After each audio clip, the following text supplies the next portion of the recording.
Hi, I'm Ashley Park with IdeateTV, and we're here at Long Beach Comic-Con. I'm standing here with Margaret Kerry, who was the original model for Tinkerbell, correct? Absolutely, but you know what? I still am. Absolutely. Absolutely. I feel like you're surrounded by pixie dust. Oh, I feel that way all the time. It's like I get up in the morning and every once in a while I look in the mirror and I go, this is a pixie dusted life. There's no question about it. Aren't we having fun here? Absolutely. I've not been to the Long Beach Comic-Con before, and I'm really, really enjoying it so much. Absolutely. So what do you do? I think show business is calling you. I really, really do. Thank you. I've been in show business now, are you ready for this? 84 years. I started when I was 4 years old in our gang comedies, and I haven't given up since. And one day I'm going to get it right, I think. Oh my goodness, you're amazing. Well, it's been a pixie dusted ride. As a matter of fact, if I could get a plug in, the name of my new book is Tinkerbell Talks, Tales of a Pixie Dusted Life. And I mean that when I put that down. I grew up during the time when you had all-male crews. That I worked on the Andy Griffith Show, and they had one woman who was the script girl, right? The Lone Ranger. When I worked the Lone Ranger, that was so neat because I don't know whether you know it or not, but people they have to shoot those shows in about 2 days. Then they have to have it finished to go on the air in a week. That is almost impossible to do. So when it was the Desilu Studios. They finally bought where we were doing, and it was all interiors with the horses. Everything was there.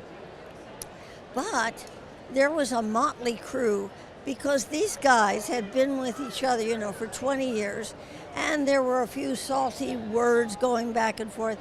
Well, I have to tell you, the Lone Ranger and Tonto took me aside and sat down and chatted with me and wanted to know about my career, wanted to know. And what they were doing was keeping me away from all the nonsense that was going on over there. I thought, what wonderful gentlemen. Well, Clayton Moore was a fabulous man. And Jay Silverheels, we all forget, the gentlest kind of soul. But I'm the one, Ashley, who got to say, he's the Lone Ranger. Absolutely. Can you tell me a little bit more about your autobiography, the Tinkerbell Talks book? Oh, yes, you've got 2 hours. No, but really, it's in 6 parts. And 1, 2, and 3 are growing up, doing all the shows, working as Eddie Cantor's daughter, as Charlie Ruggles' daughter for 5 years on ABC as dancer. I'm a dancer. That's where I really started. Working in our gang comedies, etc. And then the 4th part is all about Tinkerbell.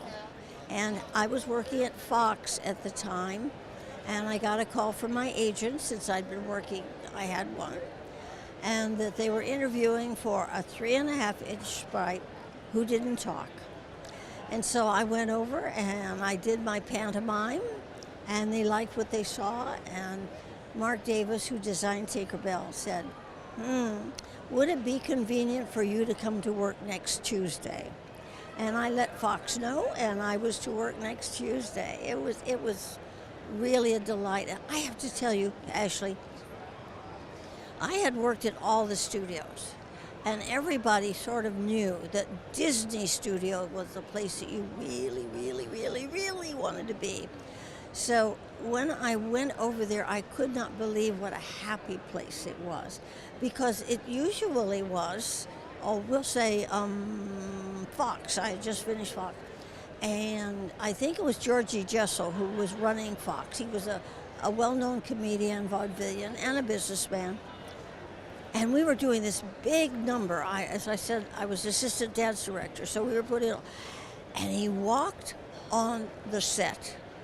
Everything stopped. Everything stopped. And we all looked around at each other, but we didn't. And then we pretended we didn't see them, but we did. And then this lady came up, a dancer came up behind me, and she said, if they pass by with him in the lead, do we have to curtsy? And that was the feeling that you had with executives of a movie studio. Disney was not like that at all. Right now, you walk down the street and John Lasseter's walking up the street, and you just fall into step with him and chat with him a minute. It is very, very different. So that's what I thought, I like this. So I did all my work, and everybody seemed to be pleased about it. The movie came out. Nothing much happened. I went on to, I think, I forgot what I did next, but anyway. Then came the Hollywood celebrity shows. I didn't know that they were, well, we finally, through Chuck McCann, the comedian, who told me, get over there. So over I go, and there's 60 people waiting to have Tinkerbell picture sign. And I met the most wonderful people, like you, see?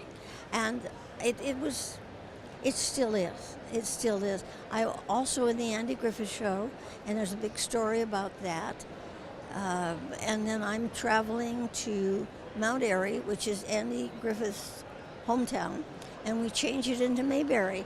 And so I do an hour show of voiceover. Well, I do dialects and all the things that everybody did then. And then I still, at 88, I tap dance on the stage. Oh my goodness. Now, I'm going to stop for a minute, and you can ask some questions. Okay. Well, you have such an incredible aura and energy. I can almost feel the pixie dust from you. What is your advice for young artists, actresses, anyone really, for having a career in the entertainment industry, or even just living a pixie dust life? Well, having a pixie dusted life, I'm blessed. I seem to be one of those that said, it'll work, whatever it is. I think I was born with that, because actually at 3.5, I lost my own mother and was adopted out. 50 years later, I found my family. That's what I mean, it works. But for anybody who wants to make a career, first of all, I say, in this day and age, figure out in show business what you want to do, because learning how to work for TV, film, theater, musical theater, I can go on and on, is so different, so completely different.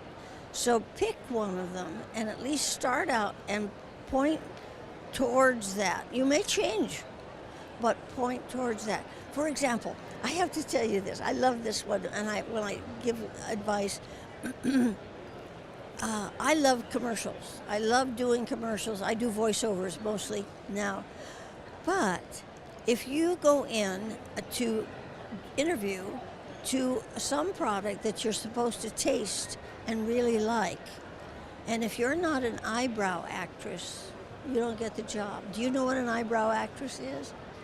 I think so. Okay. So if you take a sip and you go, that was good, you don't get the job. But if you take a sip and you go, that was good, the eyebrows go up, you get the job. Oh my goodness. So eyebrow acting, so there are little tricks, but as I say, if you love TV, you will get in with other people who are on television. If you love the films, you go with people who are in the films. And after all, that's what you want to do, is make the contacts. Absolutely. Thank you so much for your time. Well, thank you. This has been a delight, and I even let you talk. You did. So my website is tinkerbelltalks.com, and you can see my book there, and you can see, I have to tell you, here's the fun stuff of being Tinkerbell. A fan came out of the woodwork and said, you need a website. And he did one for me. Ashley, it is so Tinkerbellish. I can't tell you, it is adorable. I can't wait to see it. Well, thank you, and blessings on you and what you are doing and your career. Oh, to you as well. Thank you so much. I'm Ashley Park with IdeateTV.